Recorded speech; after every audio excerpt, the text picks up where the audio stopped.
não vou nem dizer Paris, porque Paris está bem complicado, né? Mas um clima assim natural de Berna, capital, aquele clima bom, aquele metrô que chega às 7h13, pontualmente, horário quebrado, é só para nós. Para eles o horário é o horário correto. Nós começamos esse culto fazendo aquilo que sabemos fazer melhor, saudando-nos uns aos outros com a paz de Cristo, desejando uma excelente semana, uma semana de muita saúde e de muita paz uns aos outros.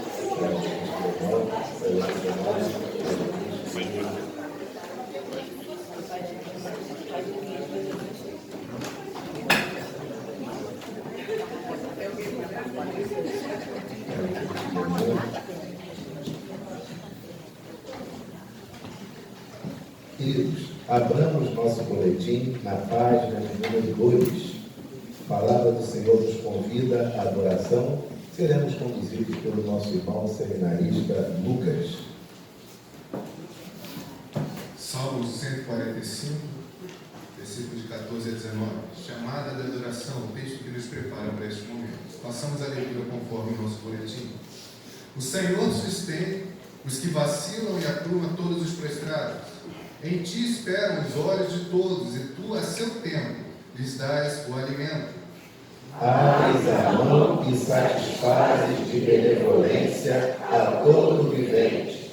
Justo é o Senhor em todos os seus caminhos, benigno em todas as suas obras. Todos. Perto está o Senhor de todos os que o invocam, de todos os que o invocam em verdade.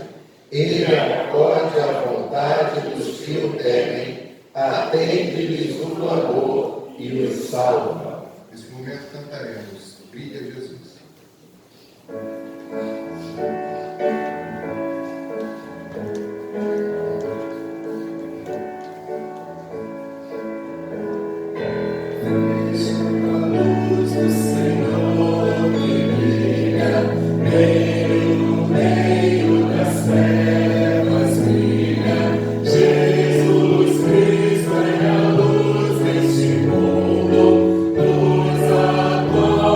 Luz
Bendito sejas, Pai.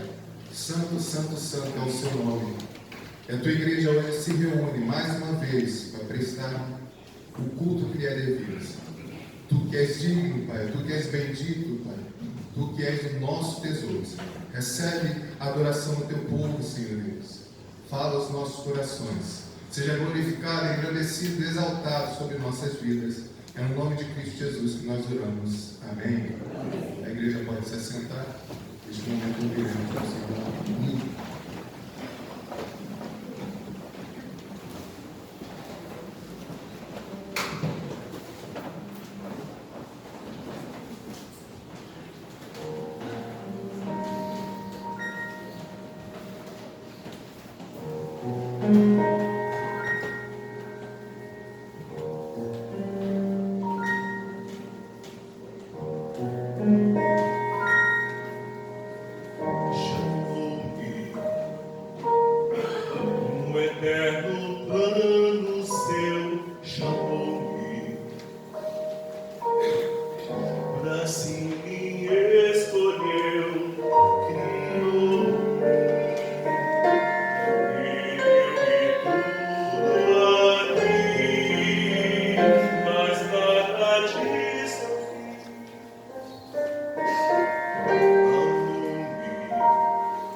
Pecador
Assim ouvimos que nada pode nos separar do amor que se encontra em Cristo Jesus para nós.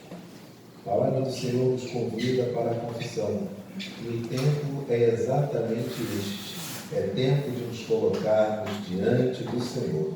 E uma coisa, lembro a igreja sempre: não permita que nada separe você da sua comunhão com o Senhor. O Senhor é fiel e justo para nos perdoar os pecados.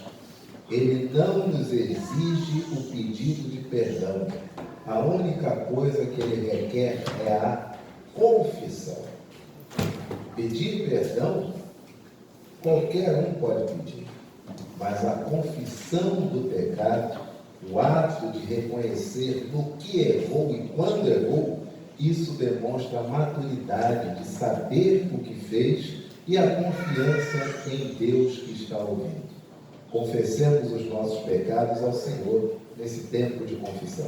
Romanos capítulo 8, versos de 11 a 13, leamos conforme está impresso em nossa liturgia. Se habita em vós o Espírito daquele que ressuscitou a Jesus dentre os mortos, esse mesmo que ressuscitou a Cristo Jesus dentre os mortos, vivificará também o vosso corpo mortal por meio do seu Espírito que em vós habita. Assim, pois, irmãos, somos devedores, não a carne, como se fossemos filhos da presença segundo a carne. Todos, porque se viverdes segundo a carne, caminhais para a morte, mas se pelo Espírito mortificardes os vossos feitos do corpo, certamente vivereis. Nós temos um pedido de oração, oriundo da nossa irmã Flávia, acerca da sua sobrinha Marcela, que se encontra internada para fazer exames. Oremos pela Flávia, pela Marcela, sobrinha da nossa irmã Flávia. Ouçamos mais uma vez o louvor que sobe até o Senhor e logo a seguir ajoelhemos e confessemos os nossos pecados em oração silenciosa.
É assim, Pai. Assim, confiados no Teu amor, que nos encontramos nesta manhã.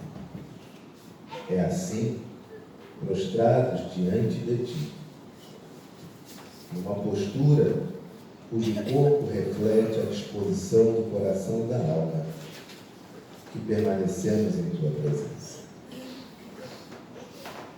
É assim, repletos da Tua graça misericordiosa, que confessamos ao Senhor os nossos pecados, tudo aquilo que fizemos e fazemos, que é contrário ao amor que o Senhor despeja sobre nós diariamente. Também, Senhor, queremos pedir-te que tua filha Marcela, que se encontra enferma e internada para exames, seja, ó Pai, que tua filha vai ser médica, revela-lhe, Senhor, o diagnóstico verdadeiro e também, Senhor, ministra a cura sobre tua filha. Pedimos também sobre todos os que se encontram enfermos, todos os que se encontram hospitalizados. Abençoa a avó da Wallace, abençoa, Senhor, todos aqueles os quais conhecemos, todos aqueles os quais são perceptivos à tua palavra e que clamam ao Senhor pela cura de seus males. Também, Senhor, agradecemos pela vida de cada família aqui representada nesta manhã. Que a tua graça e a tua misericórdia repousem sobre o teu povo. E que o Senhor abençoe a cada um conforme as suas obras. É a nossa oração a ti, totalmente agradecidos pela tua graça e pelo teu amor soberano. Em nome de Jesus. Amém.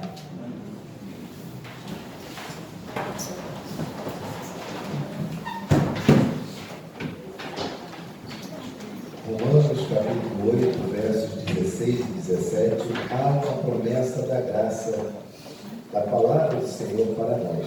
Leamos todos a nossa voz. O próprio Espírito testifica com o nosso Espírito que somos filhos de Deus. Ora, se somos filhos, somos também herdeiros, herdeiros de Deus e co-herdeiros com Cristo. Se com Ele sofremos, também com Ele seremos glorificados. Perdoados de nossos pecados, salvemos-nos uns aos outros com a paz de Cristo.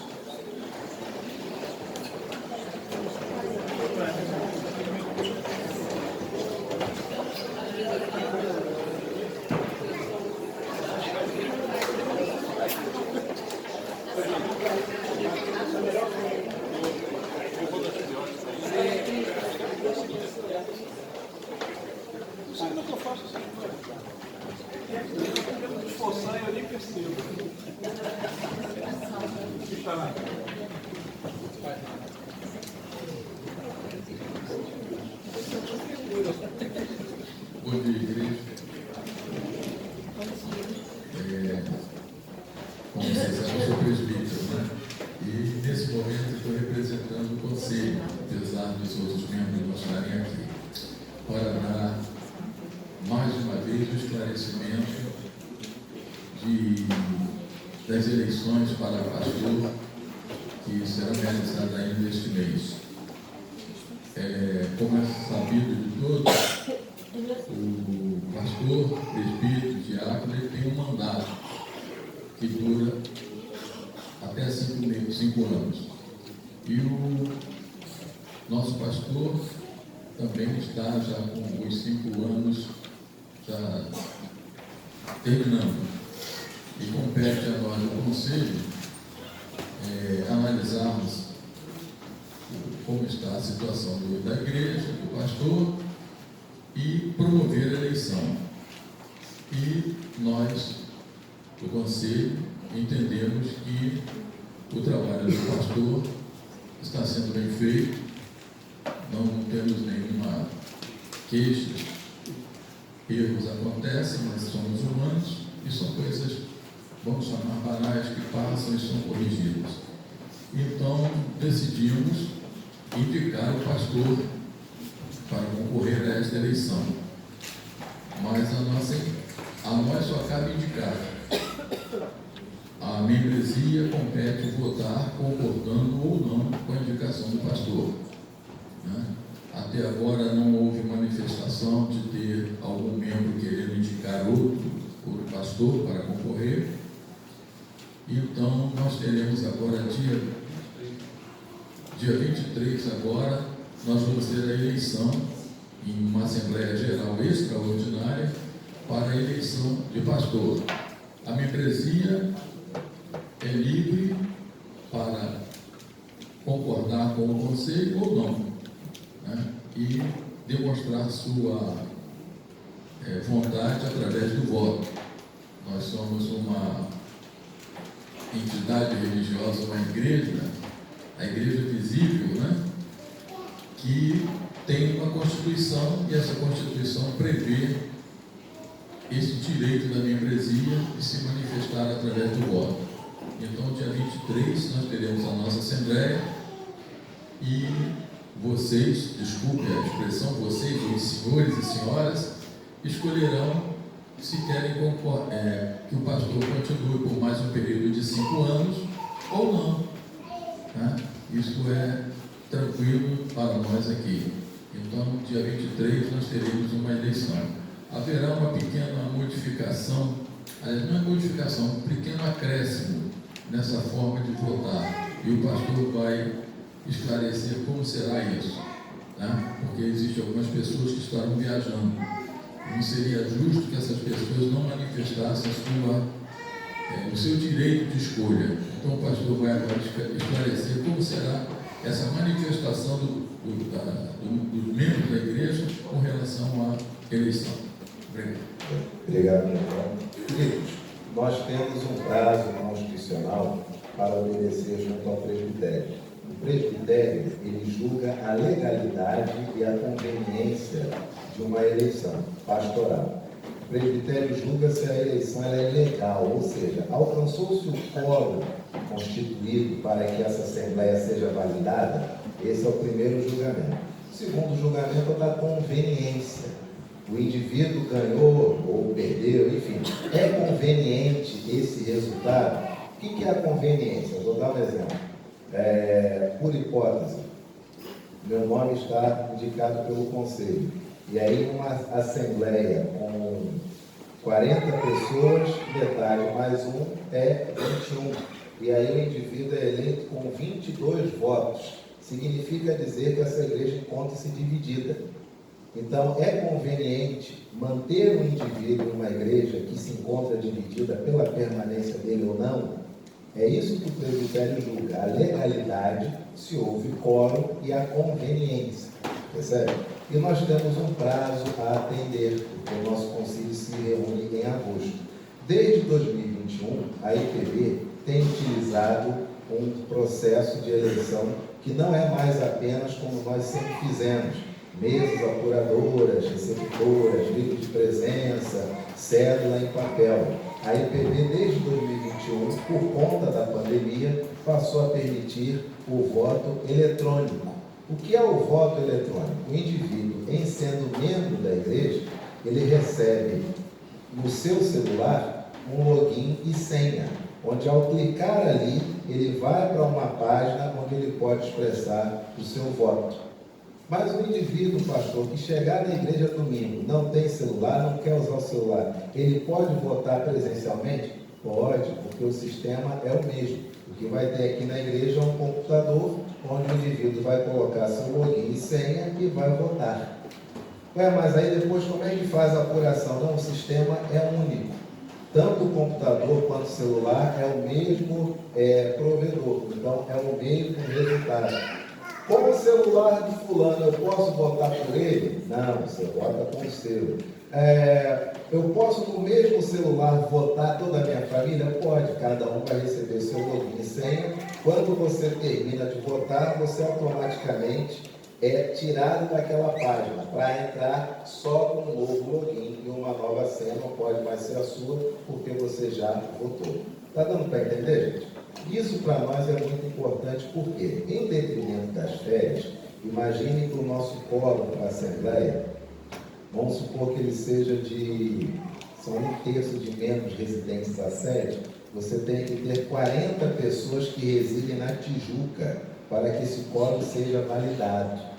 E em detrimento das férias, se nós não alcançarmos esse quórum, essa Assembleia vai para uma segunda convocação, já no início de agosto. E aí nós não vamos cumprir o prazo para entregar esse documento ao presbitério, para o presbitério julgar a legalidade e a conveniência. Então o Conselho considerou que se a IPB já adota esse método, e na história mais recente, inclusive a Igreja de Botafogo, desde 2021, tem feito eleições de pastor, presbítero, diácono dessa forma, nós adotaremos o mesmo sistema. Tá bom, queridos? Então, uma forma simples, prática, onde o indivíduo que é membro da igreja, graças a Deus o nosso rol se encontra atualizado, o indivíduo membro da igreja, em qualquer lugar do mundo, ele pode exercer o seu direito de votar. Isso começa com o pastor e vai se estender para outros oficiais cujo mandato estão para extinguir-se também ao longo desse ano. Ok, igreja? É uma novidade para nós, mas nós somos Igreja da Tijuca, né? Normalmente somos nós que trazemos a novidade. Dessa vez, a gente está indo um pouquinho a reboque, com um delay aí de 2 anos, mas quem sabe após essa eleição a gente vai e mostra uma nova opção, inclusive, de eleição eletrônica para a IPB. Bom, terminada essa parte da Assembleia Geral Extraordinária, eu quero saber o seguinte: Alícia, cadê Alícia? Cadê você, irmão? Olha, eu não estou preparado para te ver com tanto cabelo, minha linda. Ali, não vou parar não, se eu for, eu vou acompanhar. Olha aí, andando, bem devagarinho. Se não quiser vir andando, vem no colo, não. Esse momento de vir aqui tem que ser alegre. Senão... Oh, meu Deus do céu. Oh, meu Deus do céu. Oh, meu Deus. Está achando que vai tomar vacina? Todo cheio de branco. Olha que lindinha. Cadê Maria Clara? Cadê a Maria Clara? Aí.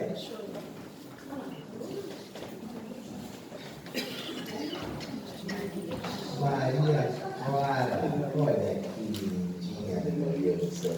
Vocês duas estão com penteados maravilhosos. Muito bem.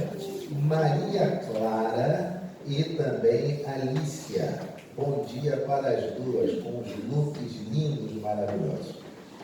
Maria Clara e Alícia, as nossas professoras encontram-se de férias. Aliás, desculpe, recesso. Elas estão em recesso. Olha a cara da Alan aí. O Alan também é professora durante a semana, então, mas já está de férias também, Alan? Ainda não? Então, aqui na igreja, o recesso começa hoje e ele vai até o domingo 23. No outro domingo, domingo 30, tudo volta a funcionar naturalmente. Então, tia Gleice hoje está sentada aqui, Tamir está ali atrás, Giovana está aqui, tia Ângela está ali. Então, hoje as professoras vão participar do culto. Então, no domingo hoje, próximo domingo, domingo 23. São 3 domingos de recesso. Mas o berçário, ele se encontra aberto, tá bom? Para as mães, os pais que quiserem ficar com os filhos menores lá no berçário e, eventualmente, retornar. Aí fica aquela coisa, né? A criança está feliz, está aqui. Deu uma choradinha que a passear vai, berçário. Aí está lá no berçário, quero ver, gente, aí volta para cá. Aí chega aqui, está muito parada, só está aí falando, volta para lá. É assim vai. Tá bom, minhas queridas? Agora, onde estão as demais Marias? As demais Marias, quem mais está aí? Estefani, Daniel,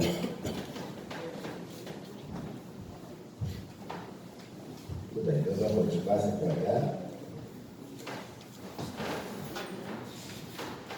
Bom dia, tudo bem? Bom, Maria Eduarda e Maria Luísa, não é isso? Maria Clara, Maria Eduarda e Maria Luísa. Stephanie e Daniel. Eu quero fazer uma solicitação a vocês. Posso pedir? Primeira vez que eu peço um negócio aqui. Primeira vez. Vou pedir. Aliás, antes de pedir, um lembrete. Vocês estão lembrados da nossa festa que vai ser no primeiro sábado de agosto? Não estão lembradas? Mas vocês estavam aqui domingo passado, quando a gente falou da festa? Ah, por isso, tá? Nós teremos uma festa que não é nem junina, nem julina. Segundo as confissões, ela é agostina. Certo? Então, nós teremos uma festa em agosto, o Arraiá da IPT. Vai ser uma festa que está sendo comandada pela Junta Diaconal. Vai ter pula-pula, parece que terão também outros brinquedos, parece, eu vi rumores, mas se eu falar é spoiler. Vi um site gringo aí dizendo que teremos outros brinquedos. Vai ter churrasco, vai ter barraquinha, vai ter dança de roda, vai ter de tudo. Vocês estão preparados para essa festa? Estão preparados? Mas será que daqui até lá vocês não vão esquecer da festa? Esquece não? Confirmada a presença? Confirmada? Confirmada? Confirmada a presença? Beleza. Uma outra coisa. As professoras estão em recesso. Vocês podem permanecer aqui no santuário durante o culto, ou, se a irmãzinha ela for lá conversar e vocês quiserem fazer uma companhia breve, também fique à vontade, tá bom? Mas eu quero saber o seguinte: vocês que já são mais velhos, posso contar com a inteligência de vocês para decorar o sermão todinho e contar em casa para o pai e para a mãe? Posso? Posso? Perfeito. Vocês sabiam que era assim na época da Reforma? A igreja sabia que era desse jeito na época da Reforma Protestante? O pai normalmente trabalhava no campo, uma camisa bonita, igual aquela do Rodrigo, assim, um lenhador.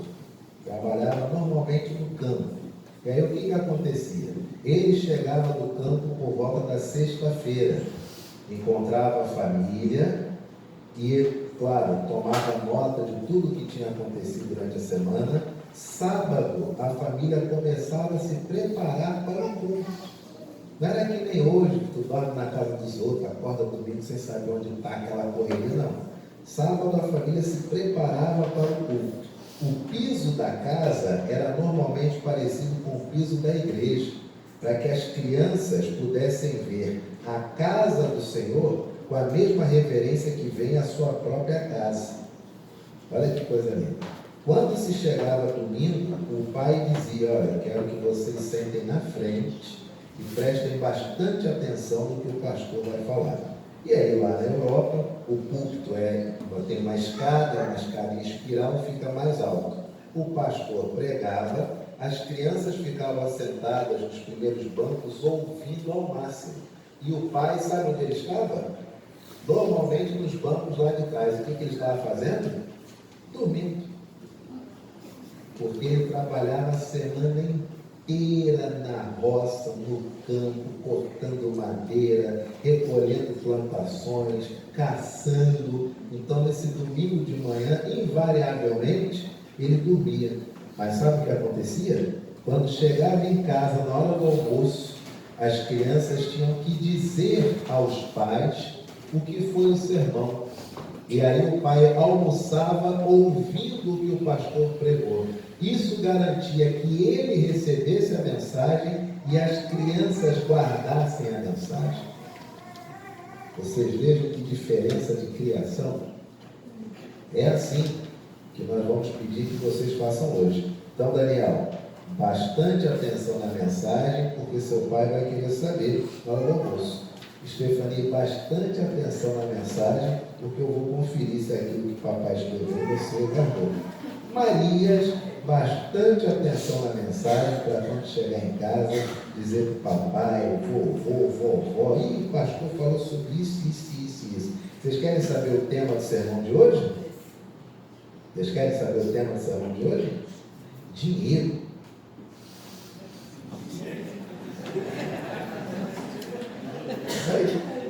Aí.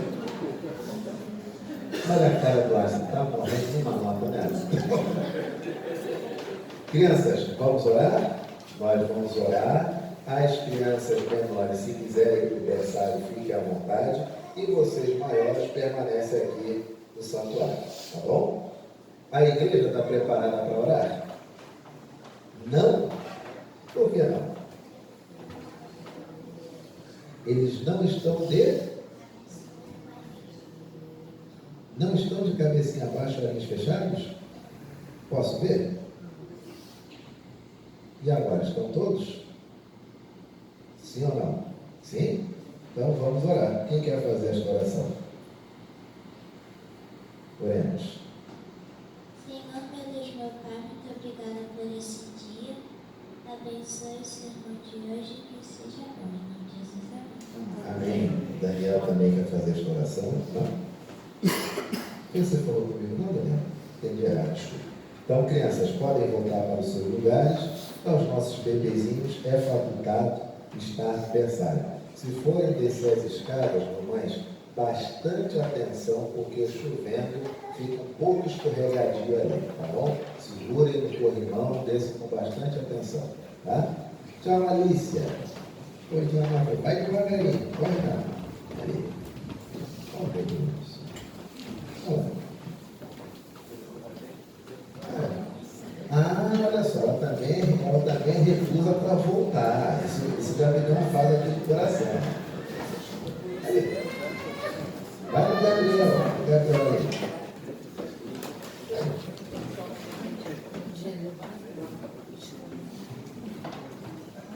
Um pouquinho de fofura na timeline da passarela da igreja.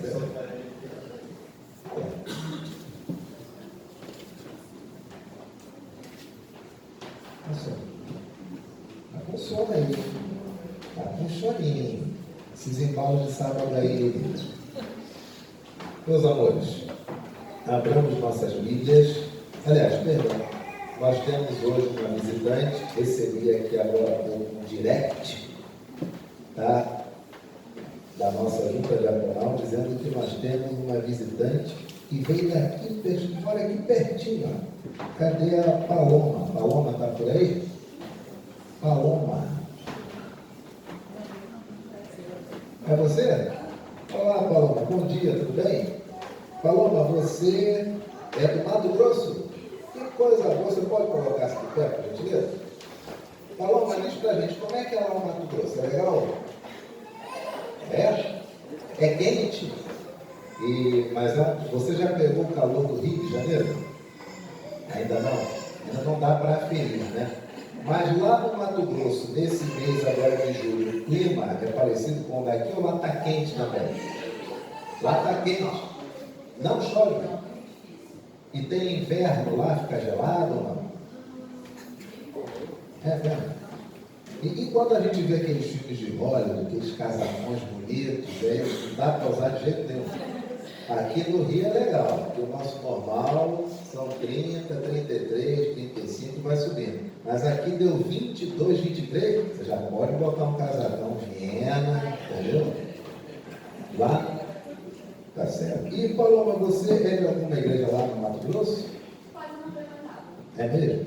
E você mora há muito tempo aqui no Rio de Janeiro? Um mês? Pouquinho. Tá gostando? Por enquanto, olha o clima como é que tá legal.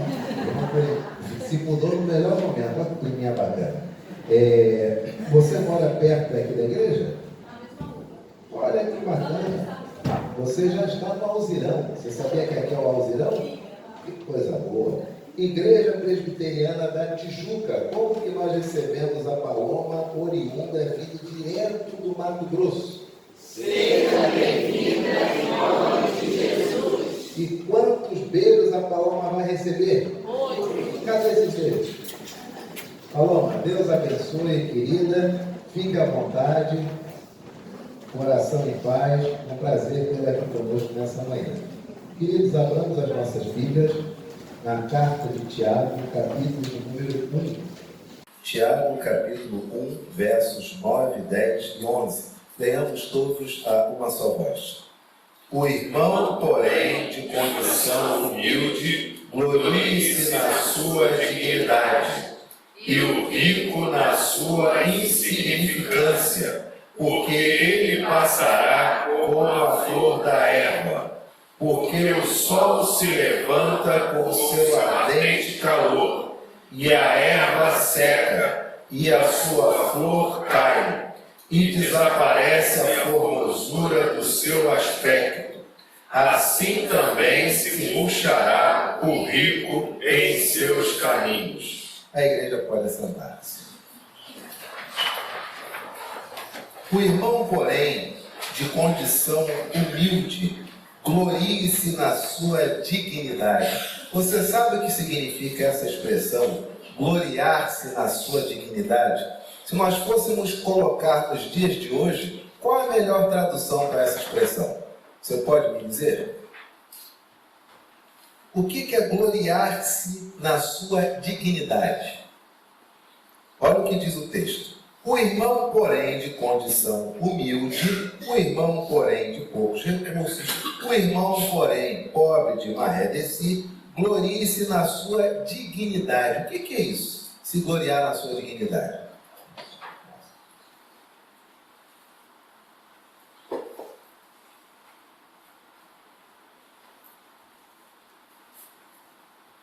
Sabem, não, igreja?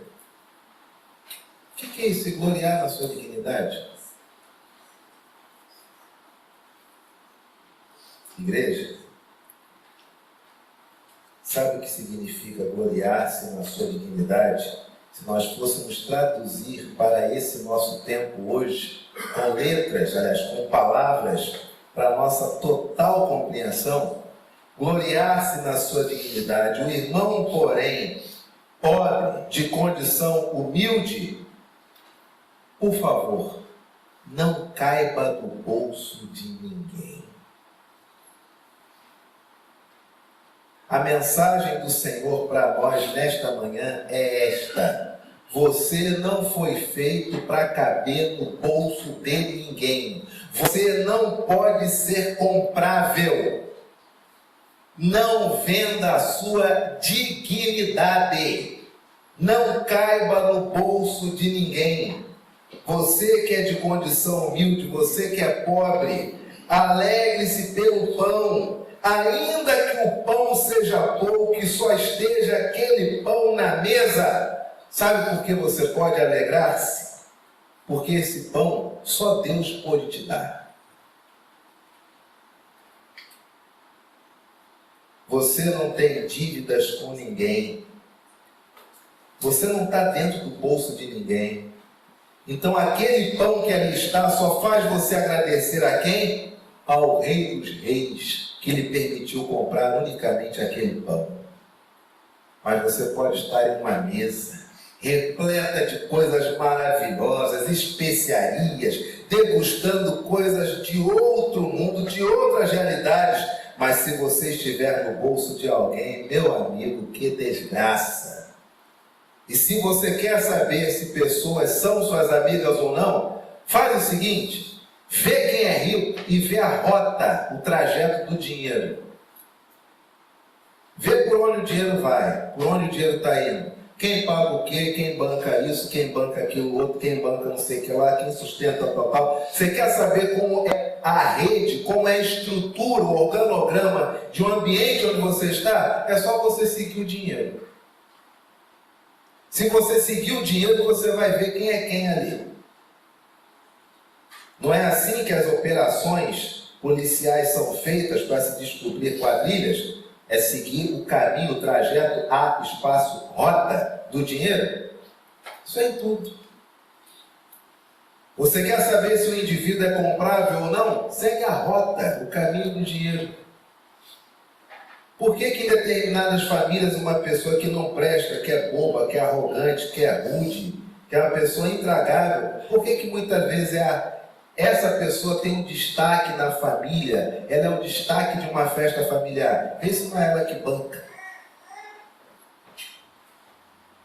É o colégio de um, é o emprego do outro. E as pessoas começam a entrar no bolso dos outros. E aí vem a Escritura e diz o quê? Irmão, você que é de condição humilde, não caiba no bolso de ninguém. Igreja, dívidas pessoais com pessoas em detrimento de dinheiro. Ainda que seja o pouco que Deus te dá, esse pouco faz você ser grato unicamente ao Rei dos Reis. Certa vez conheci um rico, eu Anderson, conheci um rico, e eu tinha esse rico, pasme, como um irmão. Por quê? Porque ele, na condição de rico, muito rico, milionário, ele me convenceu de muitas realidades. Mas houve um momento que eu confesso, eu vacilei. Porque esse indivíduo, que eu tinha como irmão e muito rico, o tempo todo me convencia de que valia a pena lutar por dinheiro. O tempo inteiro. Eu me lembro que uma vez, fazendo uma festinha, fazendo um convite, eu disse: olha, nós vamos oferecer um almoço. É um almoço simples, mas por gentileza venha, um momento de gratidão. E fui repreendido: pastor, os tempos de simplicidade acabaram. Deus te colocou. Como é que foi? Eu nem lembro essas coisas aí de falar que Deus colocou por cima disso, por cima daquilo outro, sei lá, esse troço. Mas os bons tempos finalmente chegaram. Nunca diga que você vai oferecer uma coisinha simples.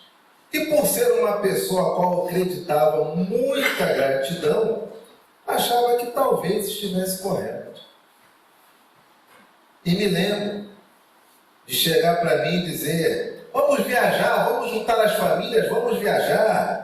Vamos lá, e deu o roteiro da viagem. Eu falei: cara, esse roteiro de viagem não tem condições de pagar nem a passagem da criança, que não sei nem se para esse lugar ela paga meia ainda. Não, pode deixar comigo, eu banco tudo.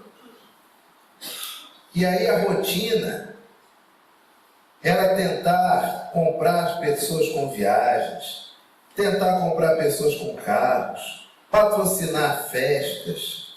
E você vai vivendo nesses ambientes, e vários livros que falam sobre mentalidade milionária dizem que você, se quiser se tornar-se rico, tem que pensar como rico. E em determinado momento, confesso que fiz exatamente como fez Davi após não querer matar Saul, naquele momento fatídico de sua vida, antes de ser rei, que a Bíblia diz que Davi, certo dia, pensou consigo mesmo. Não pensou mais com o Senhor, mas pensou de si para consigo. Pensei com meus botões: se um dia eu morrer, como vai ficar minha mulher? Como vai ficar minha filha? Como vai ficar minha mãe? Eu preciso ter dinheiro, porque se eu morrer, quem vai tomar conta da minha casa? Porém, observando o comportamento desse rico e as coisas que aconteciam em seu ambiente mais privado, mais restrito, mais íntimo, comecei a perceber que tudo aquilo que se falava não era vivido no local mais importante, que era dentro de casa. E aí guarde bem isso. Se você é uma pessoa que não se deixa comprar, você na verdade faz do rico um inimigo. Porque na condição de rico, ele está acostumado a comprar todos. E se você demonstra ser incorruptível, ele na mesma hora te institui como um inimigo. Por quê? Porque ele percebe que tudo aquilo que ele é para você não é nada, ele só é dinheiro. E aí começaram as perseguições e perseguições e perseguições, e o tempo inteiro eu ficava calado observando o caminho, o trajeto do dinheiro. E através do trajeto do dinheiro vi o comportamento de algumas pessoas. E a conclusão que cheguei é que errei. Por quê? Porque antes de conhecer este irmão, conheci um outro que tinha idade para ser um pai. mas esqueci os ensinamentos desse pai. O irmão, riquíssimo, de tão rico, que na igreja que fazíamos parte, qualquer pessoa que chegasse procurando emprego, a secretaria tinha uma ordem. Quem chegar procurando emprego aqui na igreja, manda ir direto lá para o meu escritório, para já sair empregado. Tem noção? Tem noção? Riquíssimo, empreendimento familiar, cada irmão responsável por uma área, e com tanto dinheiro que tinha, entre a própria família, entre esses irmãos, um surtou. Surtou a tal ponto que na cidade onde morava, que não tinha mar, o que aconteceu? Mandou vir do exterior vários carros de luxo, que aportaram do porto e tiveram que chegar à cidade num caminhão cegonha. E você imagina o desfile de um caminhão cegonha carregando vários carros importados para uma única pessoa em uma cidade do interior. Era esse o nível do surto. Todos presbiterianos, tá? Diga-se de passagem. E o irmão esse que surtou percebeu que por que ele precisava ser rico com os demais irmãos se ele podia ser rico sozinho. E o que ele faz? É o golpe, né, meu amigo? Dá aquela rasteira, aquela tesoura nos demais irmãos, e esse meu amigo, milionário, de um dia para outro, não tem mais nada, é reduzido quase que a pó. E sabe a igreja? Que qualquer pessoa que chegasse pedindo emprego, a igreja dizia que podia ir lá no escritório dele, esse homem não tinha paz mais nem dentro da igreja. Porque o membro comum não entendia que foi a empresa que faliu. Não, achava que era aquele cara que não queria pagar dinheiro. Deu para entender? Uma empresa fale. Quem tem que pagar é a empresa. Mas as pessoas, como ele era um indivíduo muito de fino trato, achavam que ele era o responsável.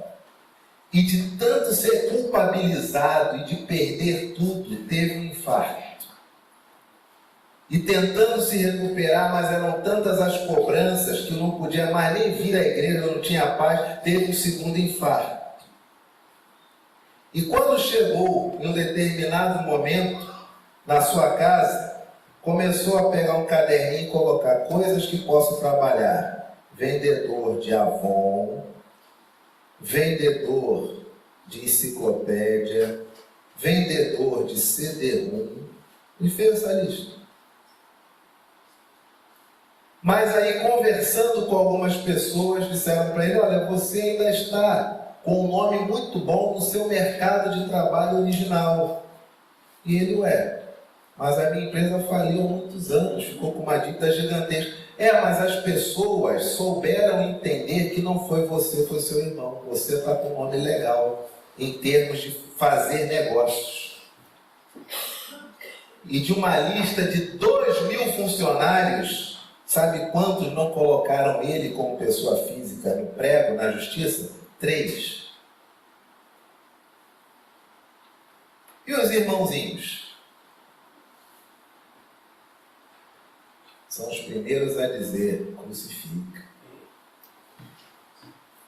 De 2.000, 3 não processaram. Ele chamou esses 3 e disse: olha, nós podemos voltar ao mercado de trabalho. Só tem um porém: eu não tenho dinheiro nenhum. O único carro que eu tenho é esse Santana aqui, que está bem caidinho, mas eu vi uma lojinha, uma meia porta, uma meia água lá em São Gonçalo, que eu acho que a gente pode começar a trabalhar ali, mas nós não temos condições de ter um escritório. Se vocês aceitarem, a gente vai trabalhar no carro e vai usar aquela portinha só para receber pessoas. E os 3 aceitamos. E começaram. No final da vida deste homem, a qual tive o prazer de ser quase que um tutelado, a empresa dele era a única no ramo que não era franquia. e tinha mais de 18 filiais, 18 lojas. Era a única que 18 lojas eram dele, não eram franqueadas. E tudo começou numa meia porta em São Gonçalo, fazendo de um Santana velhinho um escritório. E vocês acreditam que um testemunho de um homem desse eu esqueci e fui cair, fui me engalfinhar em um outro contexto? Mas esse rico, que era tão rico, na minha época de criança, então era riquíssimo, quando entrava na igreja era um cortejo, óculos dourados, camisas voaçantes. Nós ficávamos da galeria olhando ele entrar e a gente ficava pensando, poxa, seria tão bom, né, se fulano, se ele comprasse pra gente uma casquinha do Mac, né? Imagina, a gente sair da igreja até ali o McDonald's da Senador Dantas, tomar uma casquinha, seria tão bom, né? E quando ele foi designado, claro, anos depois, foi designado para ser presbítero junto comigo, plantando a igreja de Itaipu, e a gente já com intimidade, eu dizia, poxa, você acredita que naquela época o nosso sonho era que você nos desse uma casquinha do McDonald's? E ele olhou para mim e falou, ô pastor, por que o senhor não falou? Eu fechava aquela parte de cima para a gente poder ficar depois do culto. E eu... Todos nós podíamos ter uma festa do McDonald's da Senador Dantas. E não conseguimos porque todo mundo era criança e era tímido para falar com o homem. Esse homem foi um homem que a vida ensinou muito. E nas andanças que nós tínhamos, como esse homem me ensinou. Esse homem me ensinou, e é interessante que ele me acolheu. Porque eu lembro que nós fomos almoçar uma vez. A primeira vez que nós almoçamos, ele disse o seguinte: reverendo, o senhor está em casa? Porque eu gostaria de almoçar com o senhor. Estou saindo da igreja do Rio agora. Já morava em Itaipu. Eu falei, sim, estou eu e minha esposa. Onde é que o senhor quer almoçar? Não, tem uma praça de alimentação aqui no Itaipu, que é muito legal, tem uma comidinha, aquilo bem bacana, eu costumo ir lá, dia de domingo. Ele tá, posso buscar o senhor e levar para outro lugar? Eu falei, claro, perfeitamente. Quando nós chegamos num lugar, eu falei, inglês, vai embora no meio do salário aqui, inglês. Vai embora no meio do salário aqui, inglês. Eu vou dizer que eu não quero. Não quero, não posso, não vou comer. O que é isso? E aí, pastor, podemos? Não vai estacionar? Não, moço, vem e pega o carro. Olha, tem que pagar esse cara, bicho. O cara que pega o carro. Aí sentamos, eu constrangidíssimo. E aí chega a comida, foi a primeira vez que eu ouvi falar que existia baby beef, descobri naquele dia mesmo. E vem aquela comida toda, etc e tal. Ele termina de comer, olha para mim e diz o seguinte: gostou do ambiente, reverendo? Eu falei, cara, eu gostei. Não sei se o ambiente vai gostar de como eu vou acertar depois, mas no ambiente eu gostei. Isso aqui, meu Deus, está maravilhoso isso aqui, sei lá. Não sei nem mais onde é que é a saída aqui. Penumbrado direitinho, exclusive. E ele disse para mim, reverendo, está vendo essas pessoas aqui ao redor? Quem são essas pessoas? Falei, cara, eu confesso que eu estou até com medo de ficar olhando, porque olha, provavelmente deve achar cada famoso aqui fazendo cada coisa errada. Mas eu vou olhar, olhei o entorno todos, 4, 5 famosos, sei que, papapá, um monte de cara de empresária, a mulher cara de empresária. Olha, fora as celebridades, eu não conheço ninguém. E ele olhou para mim e disse, o senhor sabe quem são essas pessoas? Eu falei, não, são suas ovelhas. Como assim? O senhor é pastor. Essas pessoas são suas ovelhas. Mas eu não as conheço. Pois é, isso é o pastor. O senhor tem que conhecer essas pessoas. Em outras palavras, sabe o que ele quis dizer? O senhor veio lá do interior da Bahia, lá em Paulo Afonso, era carioca, foi lá para o interior da Bahia. O trabalho foi contento, Deus seja louvado. Aqui é uma outra realidade, mas lembre-se, aqui existem somente pessoas. Não olhe a casca, não olhe a superfície. Pessoas são apenas pessoas. E se o senhor é pastor, essas pessoas são suas ovelhas. Foi um ensinamento que eu guardei para a minha vida inteira. E esse homem depois foi me contando como ele fez para recuperar-se. Ele dizia: hoje eu tenho tantos recursos como antes daquela derrocada. Mas, pastor, meu relógio hoje é emborrachado. O anel é a bijuteria que qualquer um pode levar. Eu tenho mais 3, 4 desses em casa. O sapato é o que eu já uso já há alguns anos. O carro, esse carrinho caidinho, isso aí eu não vou desfazer nunca mais. Pastor, a verdadeira riqueza é não dizer que é ele. Pastor, o senhor sabe a diferença do empresário e do comerciante? O comerciante trabalha para ganhar dinheiro. O empresário bota o dinheiro para trabalhar para ele, pastor. Só tem um porém: o empresário, ele degola a mãe no café da manhã com os acionistas. Esse é o empresário. Um homem cujo dízimo, a primeira vez que deu na congregação, entregou na congregação, os tesoureiros me chamaram, preocupados, que eu nunca tinha visto tanto dinheiro. Falei: gente, bota no cofre, amanhã vai no banco. Não, mas eu acho que não tem condições de guardar esse dinheiro aqui. Eu também acho. Se você ficar com essa cara e sair da igreja com essa cara, tu não vai ter condições. Mas vamos punir todo mundo aqui, amanhã a gente vai no banco. Botaram no cofre o dia seguinte. Esse era o indivíduo que me ensinou sobre dinheiro. O indivíduo que dizia para mim: quando você acordar de manhã, Anderson, for sair para trabalhar, se você abrir o seu escaninho, ver que tem contas, se você for para o trabalho, pega essas contas. Mas se você chegar à noite, você viu o escaninho do correio e tiver conta, não pega não. Por quê? Porque você vai ficar pensando nessa conta e você não vai estar mais trabalhando, você vai deixar de dormir por causa da dívida. Pega no dia seguinte. Você não vai conseguir pagar de madrugada mesmo. Um homem de uma humildade, de um carinho, de um amor, que era exatamente o que diz esse texto. Um homem que aprendeu que a melhor condição da vida é a humildade. Porque somente o indivíduo humilde não cabe no bolso de ninguém porque ele tem dignidade. Mas esse homem milionário aprendeu que o rico deve glorificar-se, deve gloriar-se no simples fato de reconhecer que hoje ele é rico, mas assim como o pobre, vai passar. Simples assim. Talvez você nessa manhã, meu irmão e minha irmã, esteja profundamente endividado.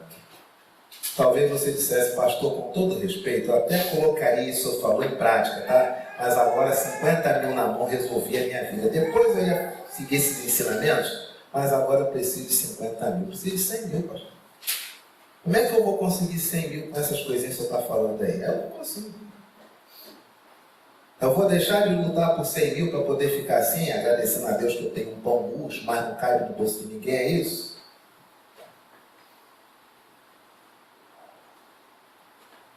Primeiro, que se você contrair uma dívida de 100 mil, é porque você deu um passo maior do que a perna.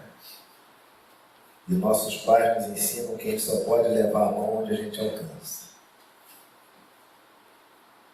Segundo, a palavra do Senhor se mantém para todos nós. Não caiba do bolso de ninguém. Porque se você cabe no bolso de alguém, você trai a todos para conseguir permanecer no bolso dessas pessoas. Eu já vi homens oferecendo esposas para manter sociedades em corporações, dinheiro. Nunca se permita isso. O maior bem que você pode ter na sua vida, sabe qual que é?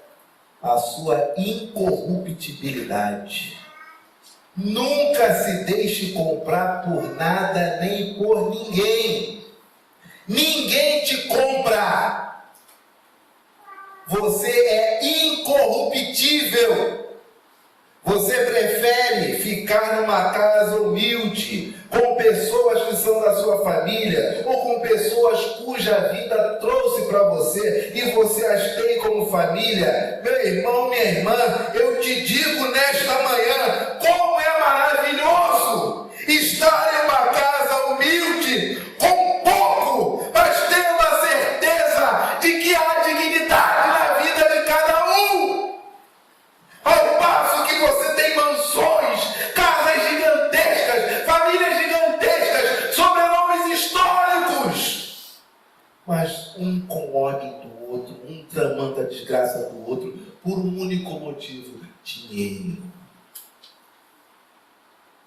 Como é bom a sardinha quando ela é comida com sinceridade no coração. Mas que desgraça é o caviar quando a moeda de troca por aquele prato é sua filha ou é seu filho. Quantas famílias se acabam porque as relações são apenas financeiras. E você, que já é idoso, você cujos filhos já estão começando a chegar a uma determinada idade, tendo relacionamentos, pensando em relacionamentos, abre o teu olho, tá? Abre o teu olho.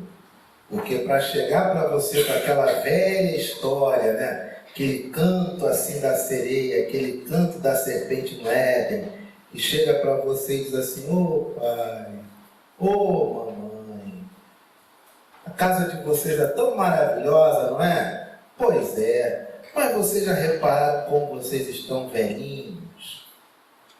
Então vocês estão muito velhinhos. Aí você já fica pensando: quer botar um cuidador aqui, né? Aí eles dão a bala de prata. Não, não é cuidador, não, é que é o seguinte: a gente está pensando em vender a casa de vocês, tá? Vocês conquistaram com muito sacrifício, tomando esculacho do patrão, da patroa, da madame. A gente está pensando em vender a casa de vocês e comprar uma casinha para vocês desse tamanho, que é mais fácil de limpar, de fazer a manutenção, tá? E você pergunta: mas o resto do dinheiro? Aí vai ficar conosco, porque nós queremos casar e só sabe como é que é, né? Eu quero ter a minha casa, a minha irmã quer ter a casa dela, com o marido dela. Aí a gente vende essa de vocês, que vocês conquistaram com muita dificuldade, aí dá para vocês uma meia cômoda e a gente fica com o grosso do dinheiro para dividir, para a gente poder seguir nossa vida. Mas isso pensando bem de vocês, tá?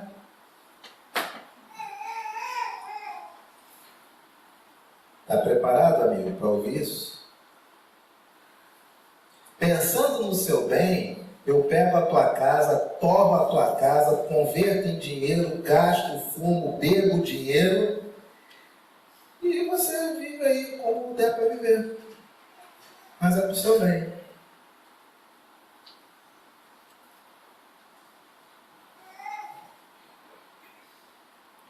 Você já ensinou seu filho a lidar com dinheiro? Já deu essa masterclass para ele? Você já ensinou seu filho, sua filha a ser incorruptível? Quantas vezes, queridos, o adágio popular se transforma em um fato? Os pais trabalharam, os filhos gastaram e os netos têm que voltar a trabalhar. Quantas vezes essa expressão é fato? Nós queremos que nossos filhos sejam excelentes profissionais, excelentes em tudo. Mas parece que ser discípulo de Jesus é optativo. É optativo. E quando eles nos presenteiam com essas notícias péssimas, e que eles querem torrar o bem que nós conquistamos com todo sacrifício para gastar com eles mesmos, nós nos perguntamos: onde foi que nós erramos? Nós erramos ao longo de muito tempo, não ensinando nossos filhos a serem incorruptíveis, não ensinando nossos filhos a serem discípulos de Jesus de forma integral, não os arrastando para a igreja. Minha mãe tinha uma máxima, das pouquíssimas vezes, nem lembro pelos quais motivos fúteis, que eu não queria ir à igreja, minha mãe me dizia: você vai chegar lá arrastado, vai chegar chorando, vai chegar de cara feia, você vai dormir no banco, mas que você vai. Isso é inegociável. De qualquer maneira você irá. Nunca pense que você não irá, você sempre irá. E de tanto ouvir isso, virei até pastor, para vir todo mundo. O irmão, porém, de condição humilde, glorie-se na sua dignidade, e o rico na sua insignificância, porque ele passará como a flor da erva. Porque o sol se levanta com seu ardente calor, a erva seca, a flor cai e desaparece a formosura do seu aspecto. Assim também se murchará o rico em seus caminhos. É pecado ser rico? Nenhum. De forma honesta, digna? Que pecado que tem? Nenhum. O pecado é achar, como diz a Escritura, né, quando a Bíblia diz que é mais fácil um camelo passar pelo fundo de uma agulha que um rico entrar no reino dos céus, não é isso? É verdade. Ninguém entra rico no reino dos céus. Todo mundo entra no reino dos céus somente como filho de Deus. No céu não tem filho de Deus rico, não tem filho de Deus pobre, só tem filho de Deus. Se você puder nessa vida viver como alguém que é tão somente filho de Deus, olha, já encontrei tantos ricos, gente humilde, gente digna, gente maravilhosa, e já encontrei tanto pobre orgulhoso, arrogante, tanta gente que você vai levar ajuda para sobreviver, ela recebe ajuda, porém nunca mais fala com você porque acha aquilo humilhante. Vai entender um negócio desse, meu amigo?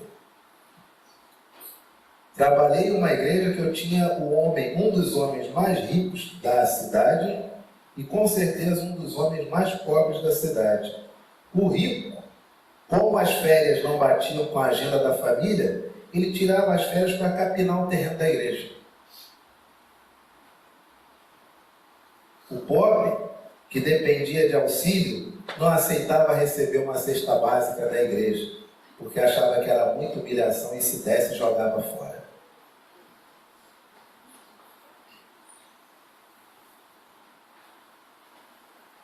Igreja, ter dinheiro é muito bom, mas ser incorruptível é melhor ainda. Não fique no bolso de ninguém. Ah, vou te abençoar, meu irmãozinho. Vem cá, quanto é que é a mensalidade dessa flor? Quanto é que é a mensalidade desse varão? Eu vou te abençoar, deixa que eu... Não, muito obrigado. Muito obrigado. Não, mas eu quero abençoar alguém. Então, custei a mensalidade de um filho do missionário. Mesmo precisando, muito agradecido.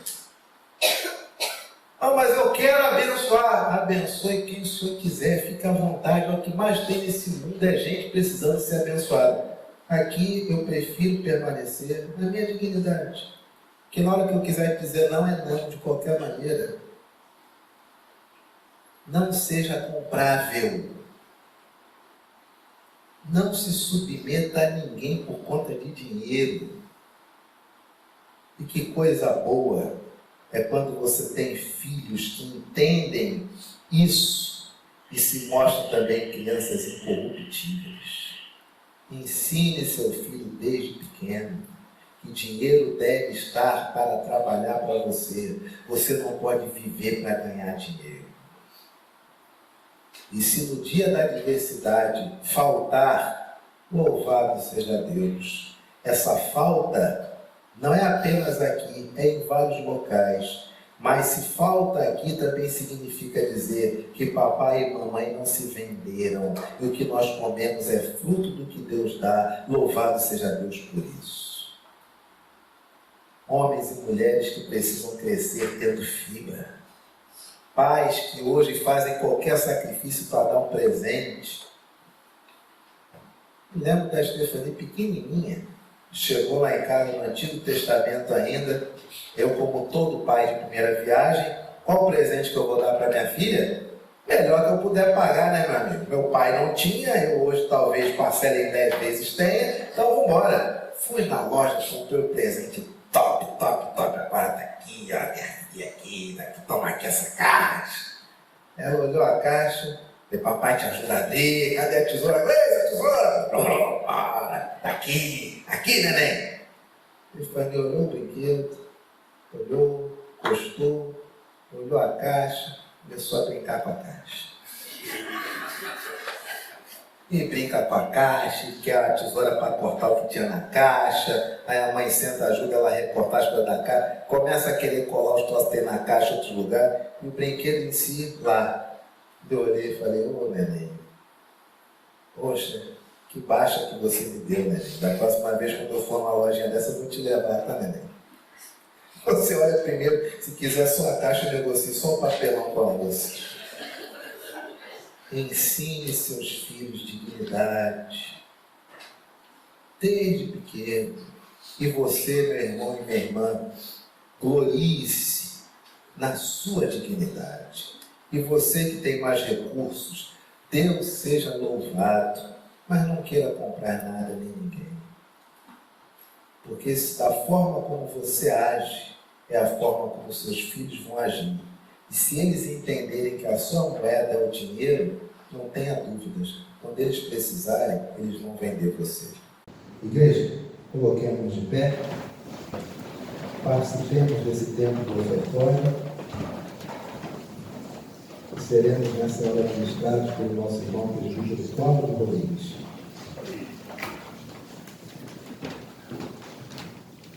Meus irmãos, a passagem que nós temos referente a esse momento de ofertório está em Lucas, capítulo 6, versos de 36 a 38. É uma passagem que é muito interessante, está logicamente de acordo com aquilo que o pastor hoje trouxe para nós. A questão do amor ao dinheiro. E eu estava lendo aqui e comecei a pensar que muitas vezes nós pedimos a Deus que nós possamos conseguir um aumento, ou um trabalho, um emprego que seja melhor. Mas na hora que nós vamos separar o dízimo, a gente começa a pensar, poxa, mas 10% fica complicado, né? E às vezes a gente não segue muito bem essa palavra que nós vamos ler agora, porque nós estamos medindo aquilo que nós ganhamos e nós vamos ser medidos com esse mesmo juízo, com esta mesma fita métrica, com esta mesma balança. E assim diz a palavra do Senhor: sedes misericordiosos, como também é misericordioso vosso Pai. Não julgueis e não sereis julgados. Não condeneis e não sereis condenados.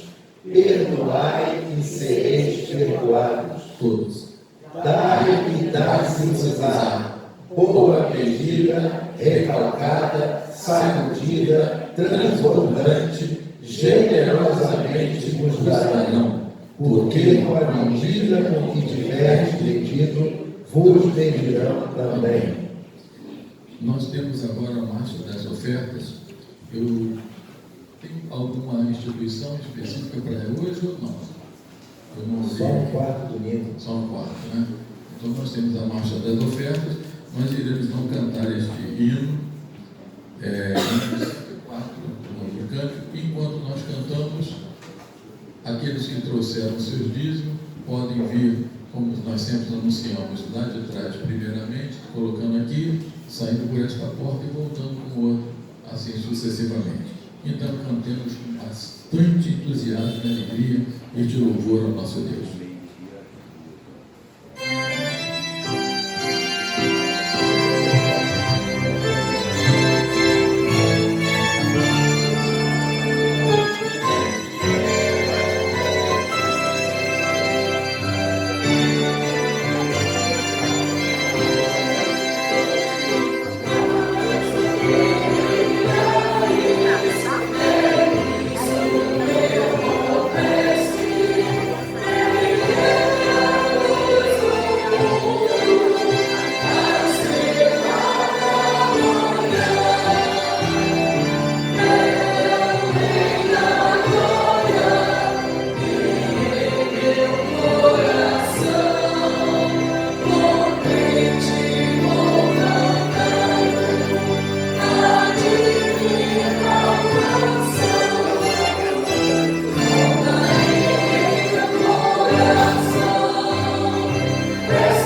orar pelos nossos missionários da Junta de Missões Nacionais. Missionário dessa semana é o reverendo Rodrigo e sua esposa Isa Carla, que estão lá no campo de Jardim Agrochá, fica na cidade de Registro, em São Paulo. Oremos com o nosso irmão diácono Marcelo. Oremos. Senhor Pai amado, celestial, Pai, aqui, Pai, diante de Ti estão os nossos dízimos e ofertas, Senhor, são uma pequena parcela, Pai, enquanto o Senhor abençoe nossas vidas. Eu pedir que o Senhor continue nos guardando, nos abençoando e entregando, Pai, da melhor maneira possível, que é a Sua, Pai, esses recursos para ampliar o Seu reino, Senhor. Peço que também o Senhor continue dando toda a força, toda a sabedoria, Pai, para o reverendo Rodrigo e a sua esposa Isa Carla, que estão no campo de Jardim Agrochá, em São Paulo. É o que eu peço e agradeço em nome de Jesus Cristo. Amém. Amém.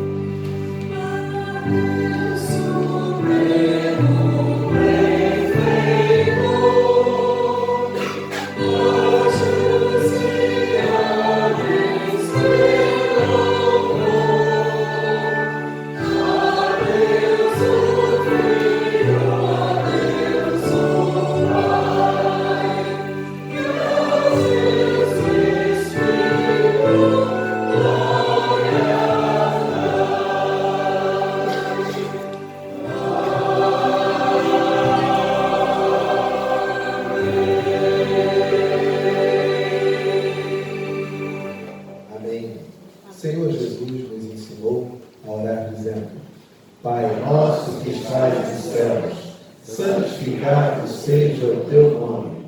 Venha o teu reino, seja feita a tua vontade, assim na terra como nos céus. O pão nosso de cada dia nos dai hoje.